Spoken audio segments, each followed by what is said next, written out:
Yes, we're recording.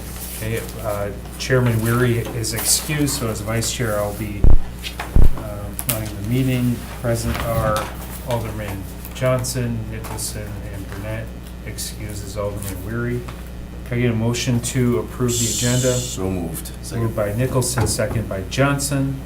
All those in favor say aye. Aye. Aye, opposed, motion carries. Can I get a motion to approve the minutes? So moved. Second. Made by Nicholson, second by Johnson. All those in favor say aye. Aye. Opposed, motion carries. We're on to regular business. Agenda item 1, consideration with possible action on the approval to purchase playground equipment for East River Van Beaver Park and Fort Howard Jefferson Park from Northland Recreation for a total cost of $110,000.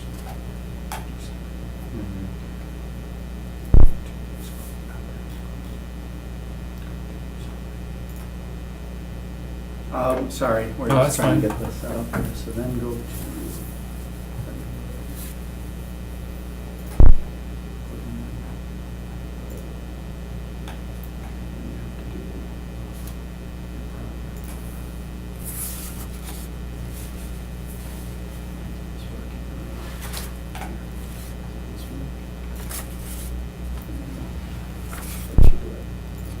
Current, but we have to go to the next one. because then we're business.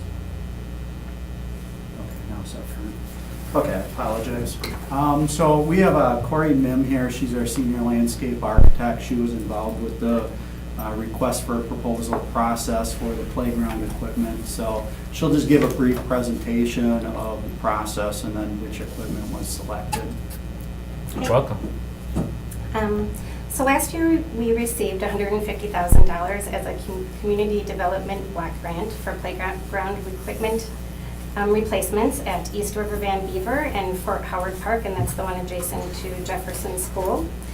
So from that budget, we budgeted $55,000 for each playground for the equipment, and then the remaining $20,000 per playground will go for new wood chips and edging and an ADA ramp, and then concrete for the footings. The vendors were given the option to put together 2 proposals per playground. And then vendors were also given the option to include a theme for each park. For East River Van Beaver, the theme was beaver or river, and that again was optional. And then for Fort Howard Park, it was a fort theme being optional. So we put out an RFP through purchasing, and in there we kind of outlined some of the equipment that we were requesting. We requested things like 2 minimum slides for each park, a new tot swing, overhead climber, ADA compliant swing, among some other things. And then, let's see here. So as far as the evaluations for the playgrounds, we received, it was 4 options from 3 different vendors submitted proposals, and one of the vendors submitted 2 options. And if you look at the scoring and price summary sheet, you can see on the left-hand side of the page kind of how we weighted our evaluations. And so 15% of the evaluation was for the number of components, 25% for originality, 55% was for play value, and then 5% for warranty. And then you can see on there that Northland Recreation option 2 was the winning proposal for both playgrounds. And then I think in your handouts you should have some pictures of the playgrounds. So I just kind of wanted to touch base on a couple of the things for each playground. East River Van Beaver Playground, we're going to be keeping the existing large swing set, and then there's an overhead spinner and a bucket spinner that were somewhat new, so we're going to be keeping that.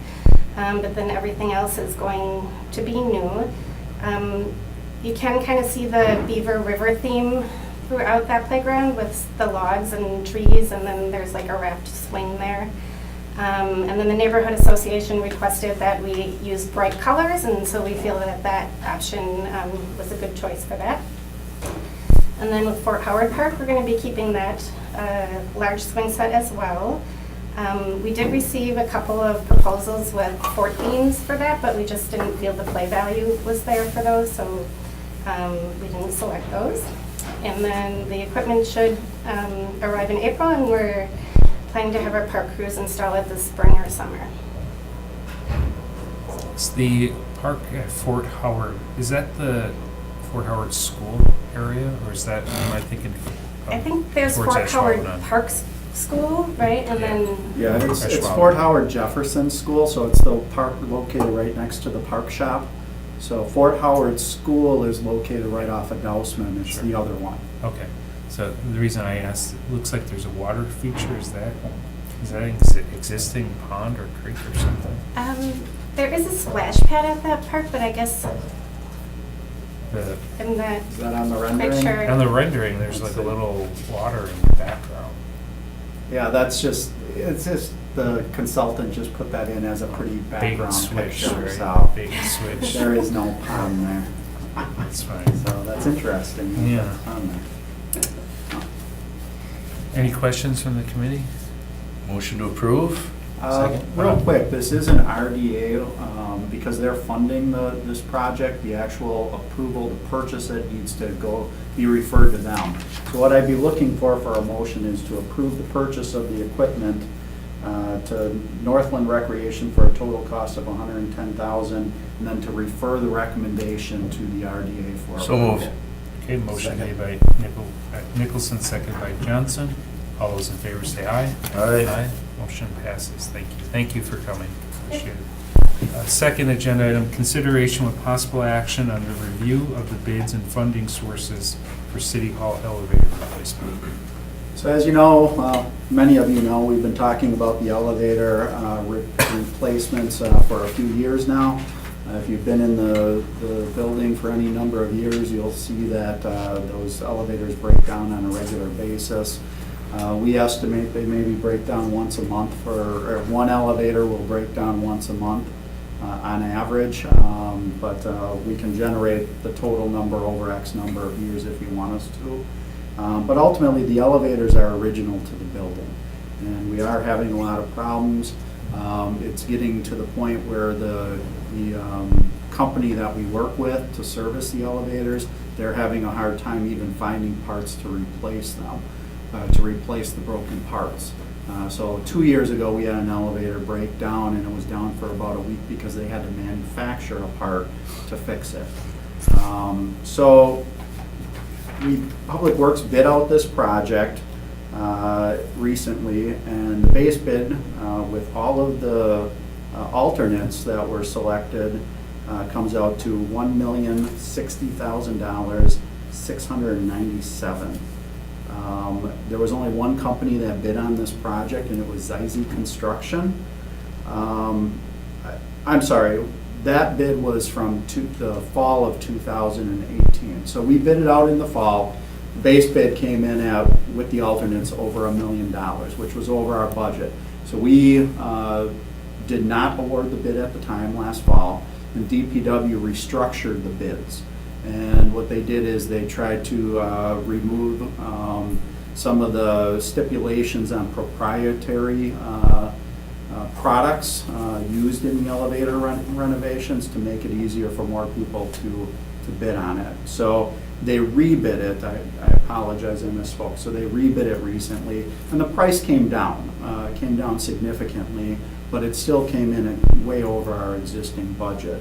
So again, only one bid was received, and it was from the same company that bid last time, and it was Zize Construction. So if you look at the summary of the bids here, you'll see the base bid was $833,595. And then there's three alternates, one for around $27,000, one for around $12,000, and then the other one is $30,000. Alternate one is to provide counterweights in the frame if necessary. So when they start doing the work, they will find out if that alternate is necessary. And it's not going to be until they start the demolition when they know if that alternate is needed or not. It's one of those things where it's not going to be optional. If we need it, we need it. If we don't, we don't. It's not something we can pick and choose.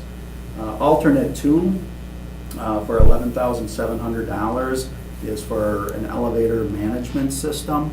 And what this will do is it'll allow the company to remotely access all of the software in the elevator, and it'll make our repair work and diagnosis much quicker and more efficient, and probably save us money because they might be able to take care of the problem off-site versus coming to the site to take a look at it. Option 3 or alternate 3 for $30,100 would be to replace all of the sliding doors on all of the 7 floors. There's 6 floors in a basement. So those doors are, they're looking dated. They still work. They're still functional. But if we're doing this renovation, we should consider approving that alternate also.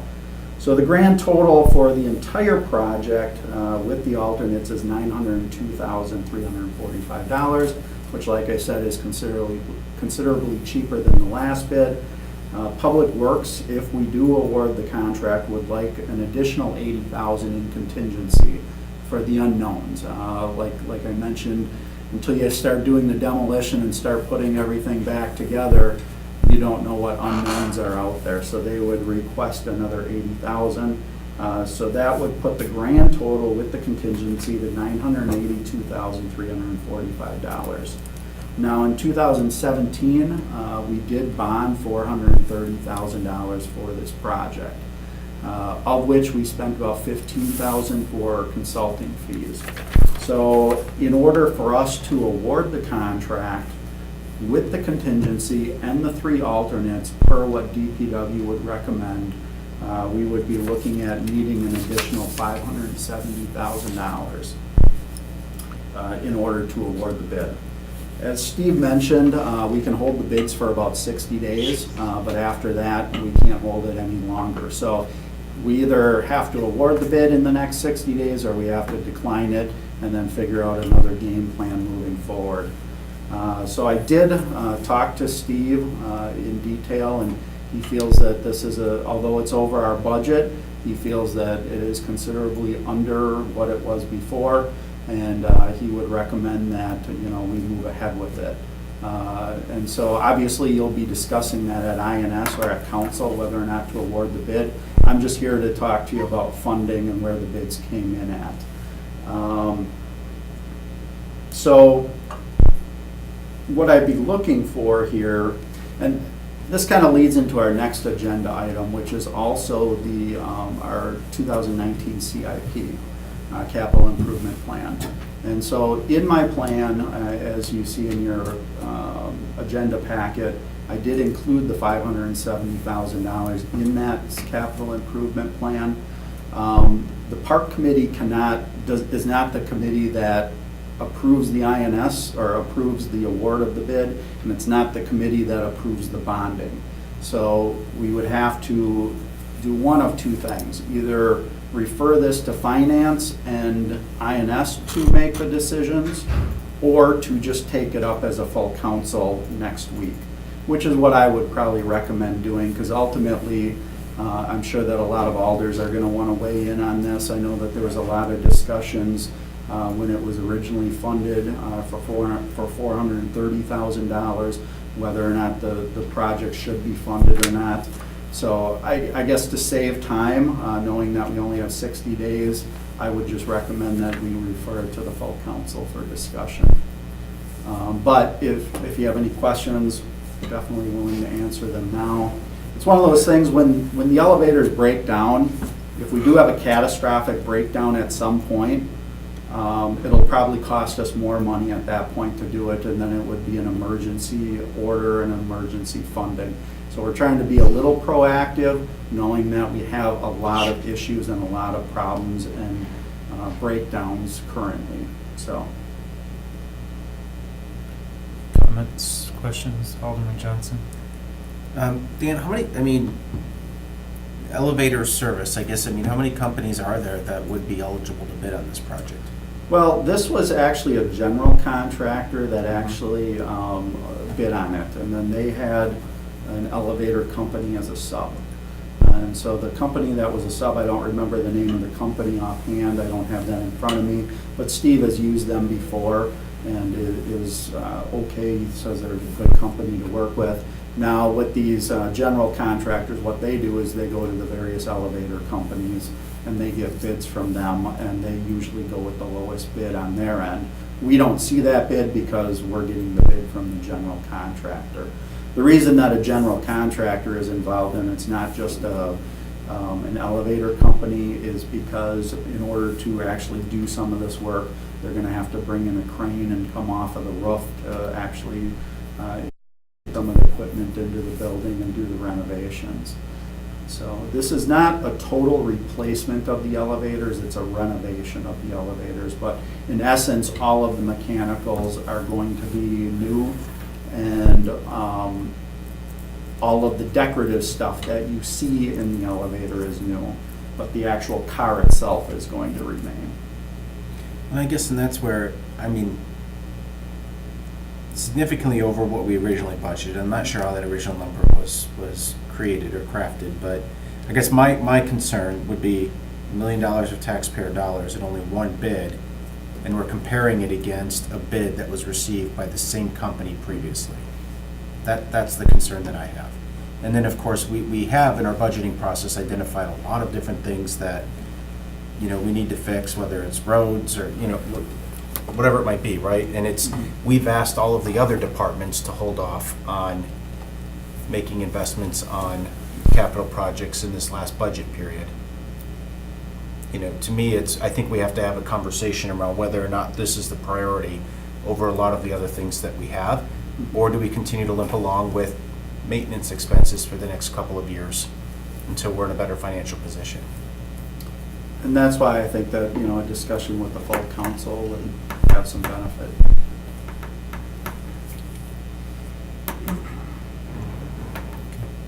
John? You know, the other thing to note here is, the one thing I did want to mention, which I was going to talk about in the next one, is it looks like the bond request is probably going to happen after the new mayor is on board. And so the funding for this, whatever motion is made, it would be a promise to bond for it. So it would be, you're not actually physically bonding for it at this time. It's committing to bonding for it so that we can award the contract and move forward. And so I think the decision for the funding is going to have to be made prior to seeing the full big picture for the full bond request for the whole city, if we want to award this bid. So that's the complication in this one. So Dan, you want this sent to finance? Is that what you want? I would prefer that the motion is just take it up at the full council for consideration or for discussion.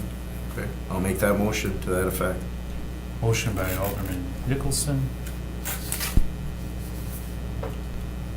That motion fails for lack of a second. I prefer that it be sent to the finance committee. I don't like the idea of opening up. No disrespect to you, Dan. Just Motion to send it to finance. A motion by Nicholson. I'll second that. Motion to send back to finance committee. All those in favor say aye. Aye. Aye. Opposed? Nay. Okay, motion passes. Just approve it. Deny. Deny. Well, I mean, it passed 2-1, it's fine. Council can pull and talk about it if they want. um, Number 3, consideration with possible action on the review and approval of the Parks, Recreation, and Forestry Department's 2019 capital improvement plan request. All right, so as Steve mentioned, typically Parks Thank and you. INS bring our annual capital improvement plans forward for approvals at each of the committees. And basically, we want you to be aware of what projects, because you are the park committee, we want you involved in the process. We want you to make the decision of which projects get funded. But ultimately, the actual bond request goes to the finance committee. So at this point, whatever comes out of this discussion would be a recommendation to the finance committee for further discussion. But let me kind of give you a summary here of our capital improvement plan. So you all should have the plan in front of you. What we've done is we've given you 3 different documents. So the first document shows the number of grants and donations that the Parks Department received in 2018. If you take a look at that, the Parks Department received $375,000 in grants and $302,100 in donations valued over $5,000 for a grand total of $677,100. And then in addition, there were 42 donations / volunteer projects valued under $5,000, which we don't put a dollar amount to. So it just kind of gives the committee an idea of how much work staff puts into working with these volunteers and donor groups to help offset how much we have to bond or request for funding on an annual basis. And consistently, this number is always equal to this or higher. It's usually pretty significant dollar amounts that we're talking. I've also given you a document that shows, hold on, let me get that in front of me here, that shows the park projects that were completed in 2018. And again, I'm not going to go over this in a lot of detail, but what this shows is it shows you the projects that we completed this year, and last year. So we ended up completing 34 different projects that were funded from various sources. Some of which were grants and donations, others were through the bond request, and others were through our general budget. Then I also provided a document that shows the funded park projects in process. So those are all projects that we currently have funding for in full or nearly full, and we're at various stages. Either they're in the queue area ready to go, waiting for engineering, or some of them are in process where we're engineering it or moving forward or getting purchase orders, and other ones are partially under construction, but they're not completed yet. So we do have 38 projects that are currently underway and funded. So you can feel free to take a closer look at this list. And then the last document that I gave you shows you a one-page summary of what our actual bond request is for this year. So, in front of me here.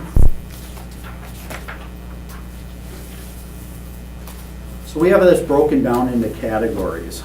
So first, we have it into subcategories. So we have park projects as a whole with one category. Then we have City Hall as a second category. City Hall is operated by the Parks Department and managed by the Parks Department. So all capital improvements for the City Hall would go through your committee for discussion and approval. And then the last one is equipment replacement.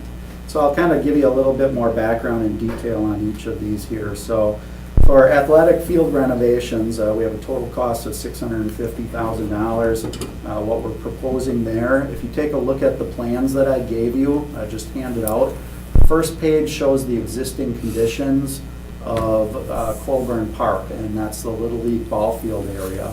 If you flip the page over to the second page, you'll see kind of a master plan of that area.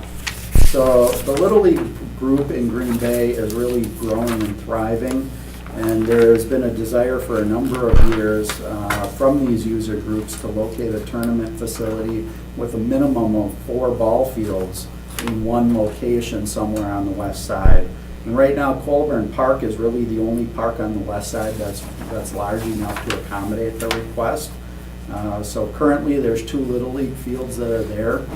Those 2 fields would remain, but what this funding would do is it would remove the baseball field and replace it with 2 additional Little League fields, creating a complex of 4 fields. So there is an overflow pool parking lot that we're hoping to construct in the fall of this year, which you see in that master plan too. So that increases the amount of parking which we're going to need for Colburn Pool. And instead of building the parking up near the pool, we'll do like an overflow lot here by the athletic fields.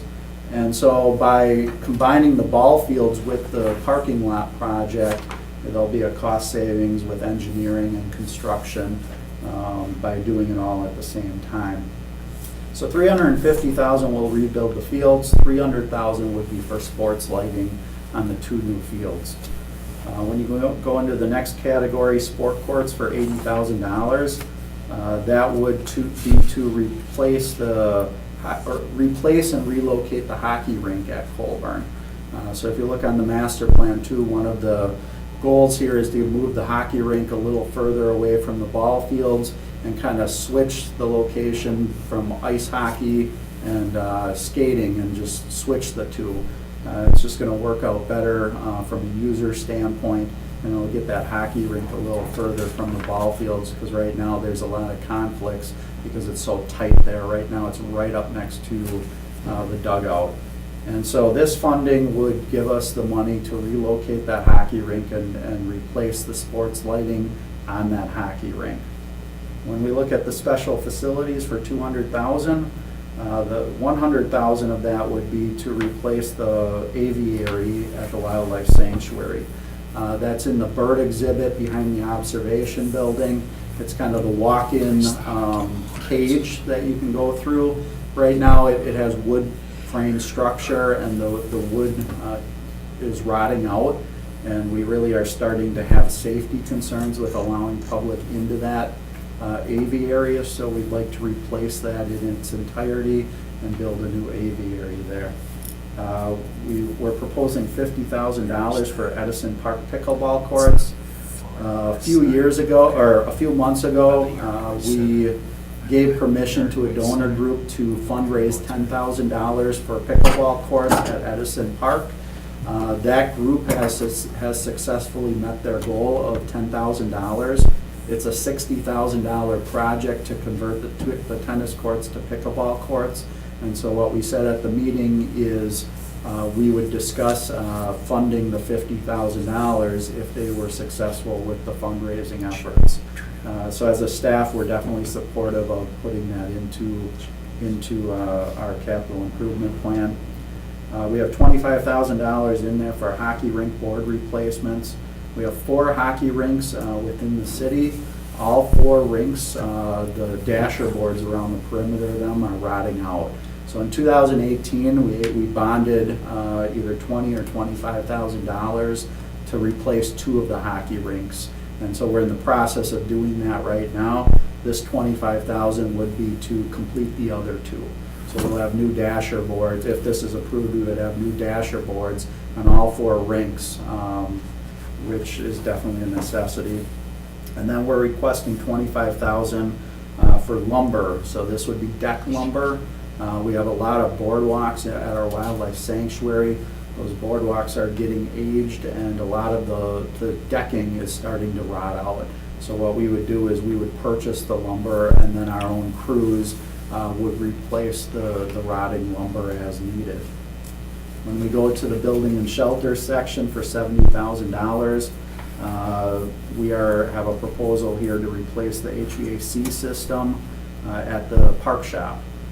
So the building was constructed in 1991, and that HVAC system is original to the building, and it is showing signs of wear.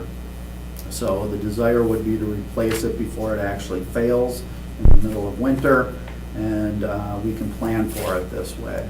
We do have an HVAC specialist on staff at the park shop who would do the labor, so this is just the cost to buy the equipment, and possibly some electrical work would have to be done with that also. And this expense is too large to accommodate in our annual budget. That was just approved. So when you total all that up, the total cost for all of the park projects is $1 million. That's fairly comparable to what we've gotten in the past. I think for the last few years, last year was an exception because of Bay Beach, so we bonded considerably more because of the beach project. But prior to that, it was always right around the $900,000 range for projects. City Hall, we do have $640,000 in there for City Hall, of which $570,000 of it is for the elevator replacement project. $20,000 of it is for boiler repairs. So the boiler in City Hall is original to the building. This winter, we are replacing kind of half of the boiler system using our budget money. but it was too large of an expense to do the entire system. So we do need $20,000 to kind of complete the project. You know, we can phase it where it's done half at a time, but again, we don't want the boiler to fail on us and not have the money in hand. And then we requested $50,000 to hire an engineering consultant to design the electric service upgrade in City Hall. So currently, the electric service is also original to the building. There are portions of it that do not meet code anymore, and it's going to be a very big, expensive project to actually replace the electric. But it's getting to the point where we really need to seriously start looking at that. But we really have no idea what that cost is going to be. So what this $50,000 would do would be to hire a consultant to basically design the system and get construction-ready documents prepared, so that would be bid documents, and then also prepare an engineer's estimate telling us how much is going to be needed to actually implement these changes. And then that will let us know how much we would have to bond for in the future. But again, there's certain areas in City Hall that are just going to need some attention. So the electrical, the elevators, and the roof, we really are going to need to look at in the near future in bond requests. And it's just a matter of what year do we do it. These aren't things that we really want to push off much longer for these three items. For equipment replacement, so what I'll do is I'll have Greg Barta come and talk to the equipment replacement here a little bit. Greg is our he was recently promoted to a park supervisor position out at the park shop, and he is in charge of managing our whole fleet. And then he also kind of works with all of the mechanics. So he's in charge of scheduling their work and overseeing the mechanics. So he's been with the city for how long, Greg? 26 years. 26 years, and he was recently promoted into this position. Congratulations. Welcome. Thanks for coming. Okay, first of all is the radio system. I don't have the numbers here. Oh, sure. Here, I can give you this here. Just look at this back here. So there's my notes on the Okay. radio system here. The radio system is $110,000. We're asking for replacement of the existing radio system to bring it up to date to the same system DPW's currently has. So we're going to need all new radios. And the transmitter that DPW uses will accommodate us also. That was built into theirs when they built it. So, the next thing on the list is a 3/4 ton 4x4 truck. That's to replace a 1999 GMC that we have. That truck has 150,000 miles, transmission brakes that are in need of repair, and the body's in poor condition, pretty rusty, being as old as it is. Next thing on the list is a 3/4 ton truck with a plow. That's going to replace the van that Wildlife Sanctuary currently has. With the two rangers out there now, they want a truck so they can do the snow plowing, and then they want a truck also. Instead of a van, it's more handy and more convenient for the things they do out there now. The next one is a 3/4 or half ton 4x4 pickup with a Tommy lift. That's to replace a Transit Connect that we have that the police department we're working with the police department on phasing out our connects as they want them.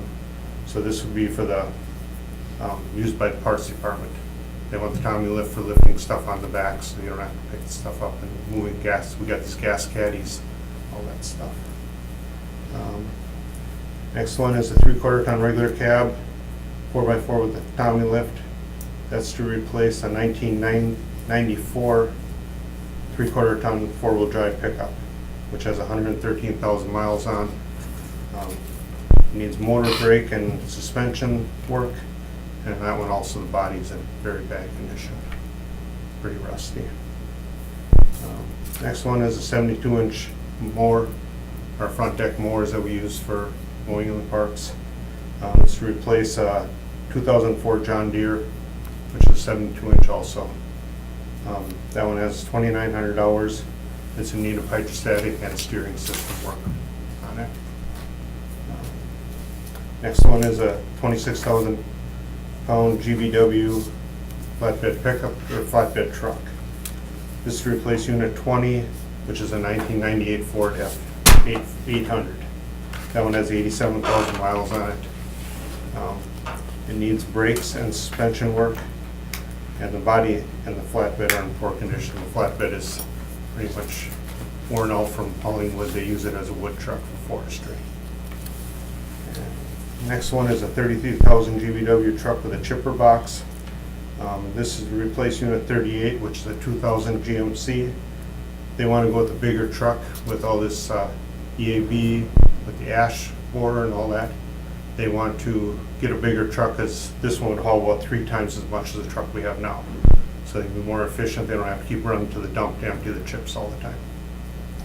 And that truck that we currently have needs transmission and brakes are in need of repair. And the chipper box, we rebuilt it once and it's starting to rust out on the sides again. And then the last one is a 3/4 ton regular cab 4x4 with a service body.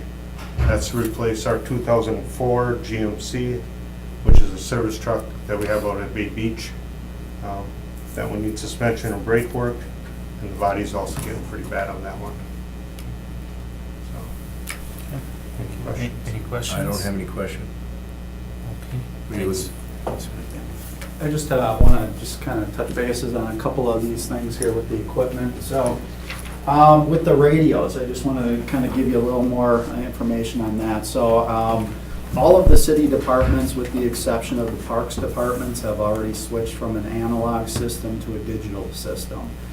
So when DPW switched theirs over a year or two ago, they did a lot of infrastructure work, which will allow us to actually tie into their system very economically. So literally all we need to do is buy the radios, and we don't have to buy all of the receivers and all of that. So, you know, we do have quite a few radios within our department. So that's why the price of $110,000 is so much. So we do have 105 mobile radios. So those are the ones that are kind of located in our vehicles. And each of those costs about $600. And then we do have a total of 75 portable radios, which would need to be replaced. And again, those are each about $600. And what this does is it not only for our park crews, but it's also for our Bay Beach staff. If you go out there, every employee has a portable radio because they have to be in close contact with each other if issues come up. It also is for like our pool staff. So the pool staff needs them. So like I said, every department, with the exception of parks, has already switched over to digital. What we're finding is we can stick with analog for a few more years, but it's getting harder and harder to find replacement parts, and it's getting harder and harder to find companies that will troubleshoot for us because everybody's going to digital. So that's a little bit more information on the radios. As far as the transit goes, as Greg said, there's one vehicle that isn't that old that we're proposing to replace, and that is a transit. And the police department would like to use our transit. So if this truck replacement is approved, we would just give the transit to the police department. We wouldn't sell it to them. It would just become part of their fleet, and they would use it. So it's something that they're interested in taking over all of our transits if we're willing to give them those. So that's a little bit more on the equipment replacement. Just one or two quick things. So with equipment replacements, that either goes through our city budget on a yearly basis, or it goes through our capital improvement plan. From year to year, it's different. Some years we want to keep the city budget down, so it gets approved in the bond request. Other years, it's vice versa. So in our last budget cycle, all of the equipment throughout all of the departments was cut out of the budget. So I'm sure that you'll be seeing equipment replacements from a lot of departments, or all of the departments, in the bond request. It's up to the city council to decide if they want to fund it or not. So that's kind of a summary of the projects that we're looking at. I guess, do you have any questions specifically on anything that I've presented so far? Alderman Johnson? Just two questions, Dan. Is this a 20-year bond request for everything that's on here? Yes. Okay, and is this just a referral basically to finance?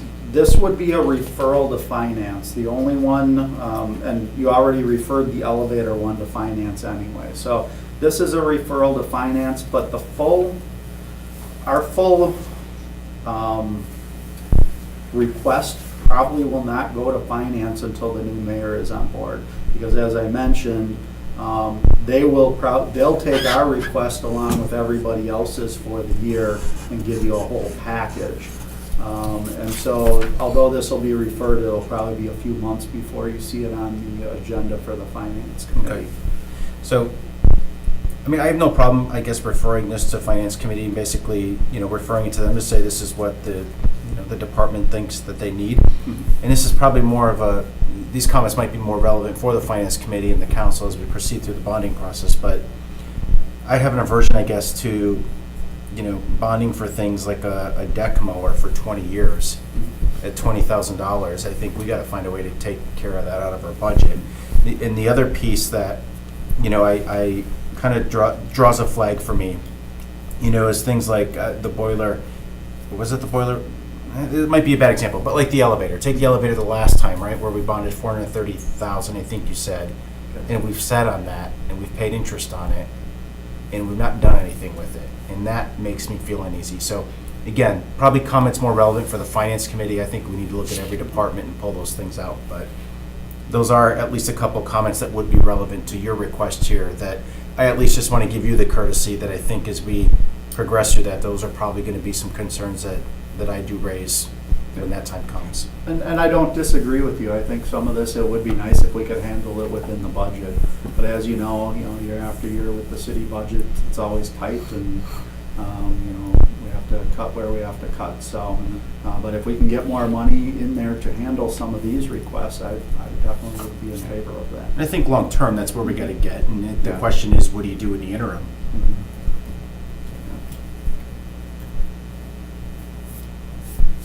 Any other questions? Not I. I get a motion. Move to refer to finance. Second? Okay, motion to refer to finance by Johnson, second by Nicholson. All those in favor say aye. Aye. Aye, opposed, motion carries. Next item, consideration with possible action on a proposed Dan's Park school property trade with the Green Bay School District. Yeah? Yeah, so the school district, they do have funding available to install a school addition at Dan's Park School, and work is tentatively scheduled to begin in March of this year. So the school district is requesting that we kind of clean up some of the property issues that we have at that park prior to the start of construction, so that everything gets properly approved. I do have several maps in there in the agenda packet which show what's going on. So the history of the property of this park and school site is actually somewhat complicated. So if you look at the plat map and do a property search, what you'll see is that the school district owns all of the property, all of the park property and all of the school property shown on that map. That's if you look at the plat map and do a deeds or a property search through the county tax information. But then when you go back and you look at the original deeds that were given, what you'll see in the historic information is that it appears as though the city owns parcel 21-296-2, and then the school district would own parcels 21-296-1 and 21-296. So the question is, which is accurate, the historical deed information or the county plat information? So it is somewhat confusing. I guess as a staff, we feel that the historical deed information would override the tax parcel information. But that being said, we are supportive of this request, and what we'd like to do and what we've done is we've worked with the school district to kind of redefine where the property line should be, to kind of clear up some of these unknowns. And so what makes sense from a park school management perspective is to just put the property line right along the separation between the asphalt play area and the playground, and you just run the property perfectly north-south from there. Everything to the west would become officially park property, and everything to the east would become school district property. If you take a look at the historic deed information, and if it, the school district, that shows that they own the two parcels, you'll see that if you go with that as your property designation, that part of their existing school isn't even on their property. So it is somewhat confusing. So what we would like to do is just work with the school district, work out a property trade agreement. There would be no dollars associated with this trade. It would just be, we would work with them, they would work with us. We would redefine where that property line should be, and then we'll have it recorded appropriately. And we'll work with the law department to kind of draft those agreements and handle it that way. Questions? Maybe this isn't clear to me. We're calling it a trade agreement, but correct, we're not necessarily exchanging land, we're just saying we're saying that this land belongs to you. It depends how you look at it. I mean, ultimately, like I said, if you look at the historic deed information, then we're giving property to them. If you look at the county tax information, they're giving property to us. So I guess it isn't technically a trade. One or the other is giving the other entity property, depending on which version you go with. Okay, thank you. I just needed that little bit of clarification. Yes. Entertain a motion. Motion to approve? Second? Motion approved by Nicholson, second by Johnson. All those in favor say aye. Aye. Aye, opposed, motion carries. Item 5, consideration with possible action on the approval of the Park, Rec, and Forestry Department policy for promoting private fundraising efforts on the parks webpage for city clerk projects. Steve? Yeah, so just a quick update. As you know, I sent each of you an email telling you that I reposted the agenda packet yesterday with an updated version of that policy. So if you open it up now, that's what you'll be seeing. But if you printed it off last Friday, you'll be looking at an old version. So summary of this policy. So at the last park committee, the committee did direct staff to draft a policy of how we can promote private fundraising on the city webpage for approved park projects. You can see the policy in front of you, but I just want to point out some of the highlights here and some of the main points.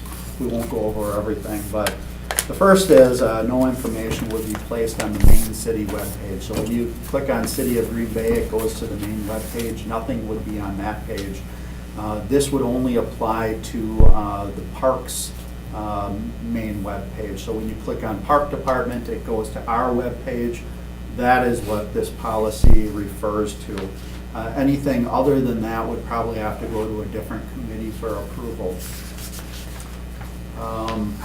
Second point is the fundraising dollars must be used for park capital improvement projects. Another bullet point is the fundraising group must be an official 501c3 group. And if they're not, they must hire a fiscal agent that the Parks Department approves of to manage the fundraising dollars.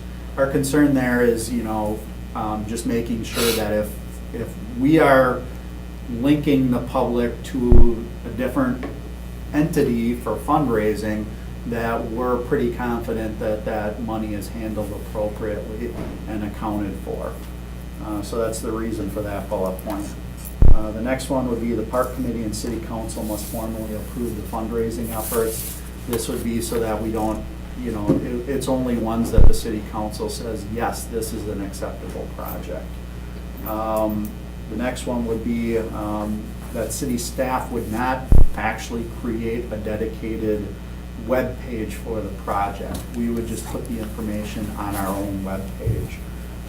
If the fundraising groups decide to create their own web page, then it would be up to the park director to basically give authority to put a link to their web page on the park department website.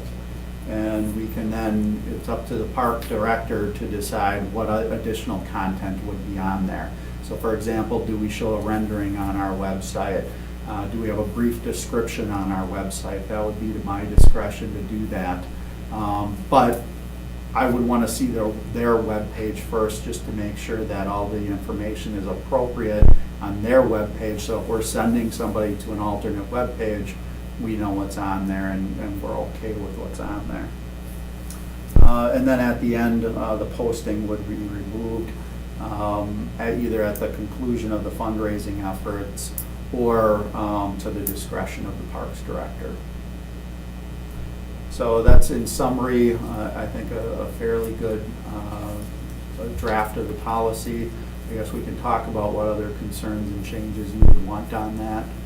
But I feel very comfortable with the policy, and the law department did review the policy, and they're okay with what's being presented in front of you. Dan, did you use another park department's policy at another city or municipality? No, we did not. We This is created our own completely tailored to us. created. On the face of it, I support it, but then there's always the unintended consequences, things that maybe we don't foresee. So do you feel confident that this protects the city and gives you discretion that you need? I feel it does, because if you actually take a look at, like I said, one of the last points I made is that, the postings can be removed at the discretion of the park director. So if something were to change and we didn't feel comfortable promoting it, we can just go ahead and take that off. And again, as long as the park committee or the city council and park committee approve the fundraising effort, and I'm okay with all of the content, I feel pretty comfortable with this policy moving forward. Okay. Alderman Johnson? I appreciate the effort you put into this, Dan, and what I'm kind of wondering is if maybe we created the wrong policy, and here's what I mean by that. It's one of the provisions in here, which I do think is a good one, is that fundraising efforts have to be approved by the council. If we've made that decision to approve the fundraising effort, is there a reason why we wouldn't want to standardize the fundraising process? Meaning that it sounds at least like all these, the fundraising committee has to figure it out, right?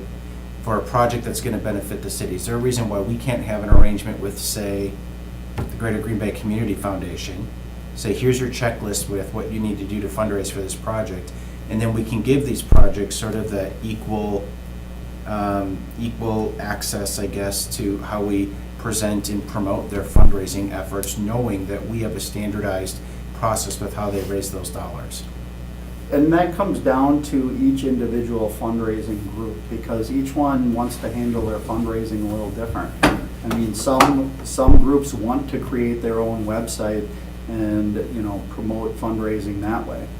Other entities, may just feel comfortable, hey, I know the people, I don't need your help, I can just go out and ask the people I need and do what I need to do to fundraise. And then there's other groups which just aren't real organized, and they don't know which direction to go with this. So I think that but that's the piece where I'm saying, why can't we lend some support?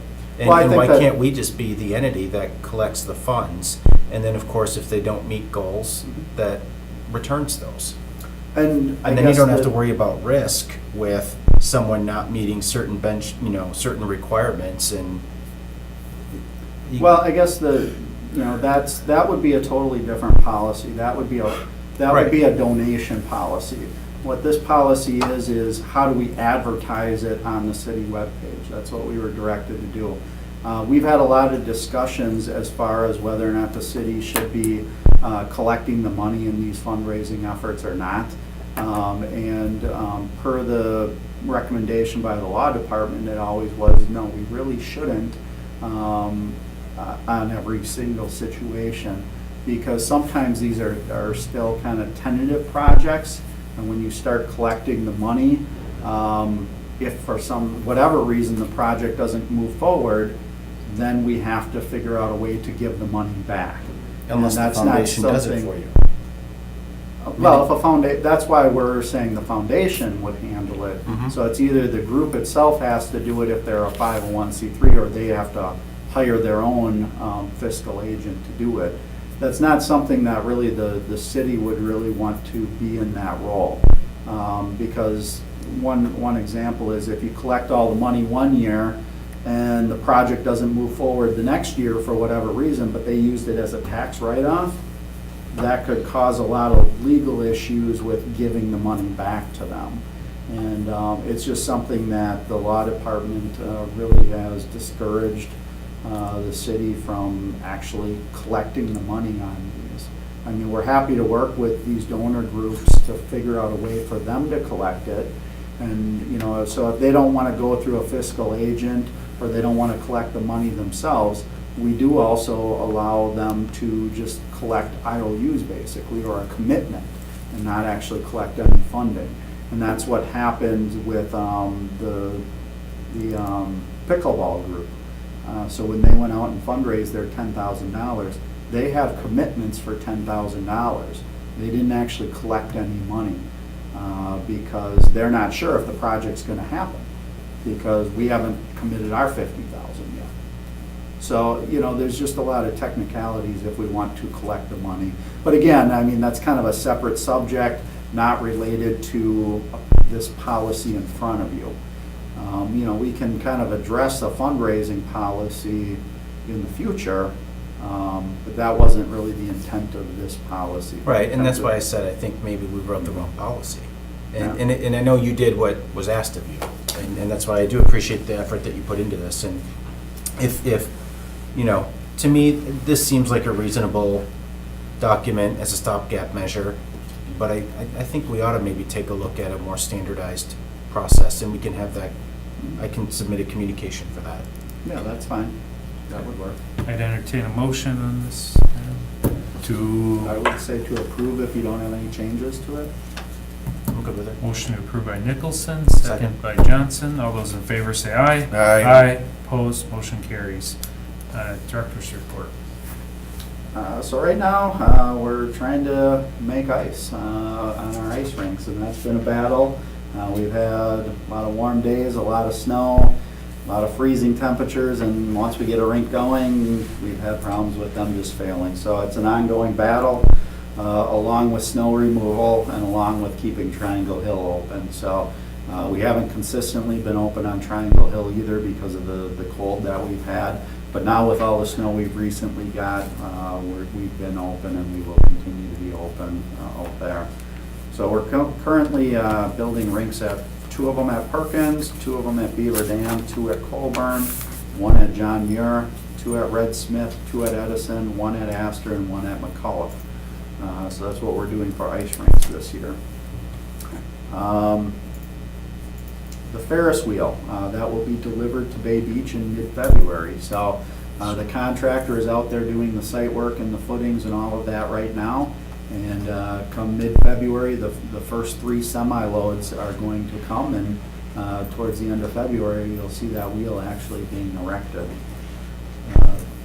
So the engineering consultant is in the final stages of completing the bid documents for the renovation of the Colburn Pool and Bathhouse.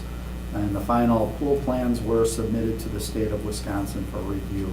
The state is still reviewing those. We'll keep you updated, but I would say in the next couple of weeks that project will go out to bid, and it will be for fall construction is what we're looking at doing. The contractor is also currently working on the 4K expansion at the Wildlife Sanctuary. They've done a lot of the footings, and they're working on underground utility and slab work right now. The 3rd annual Frenzy on the Fox took place on January 11th. It was our biggest event with over 350 runners, walkers, and bikers on the Fox River Trail. The 2018/19 Youth Dance Program is underway, and we do have a dance recital on March 5th at West High School, and there's 87 participants. So that's always a nice event if you can have an opportunity to go see that recital. The kids do a good job. And then finally, the Frosty Family Fun Night at the Sanctuary was held on Saturday, February 2nd from 5 to 8. It was it's one of our largest annual events at the Sanctuary. The events included foods, crafts, night snowshoeing, music, night walks, and a bonfire with s'mores. It's really a great event. Perfect weather this year. and we estimated about 1,000 people attended that event, so it was good. So that concludes my director's report. Motion to receive and place on file. Second. Motion by Nicholson, second by Johnson. All those in favor say aye. Aye. Okay. Opposed, motion carries. Motion to adjourn. Motion to adjourn. Second. Nicholson, second by Johnson. All those in favor say aye. Aye. Aye, opposed, motion carries. Perfect timing. We'll have to set the meeting with. 10 all minutes the- to spare.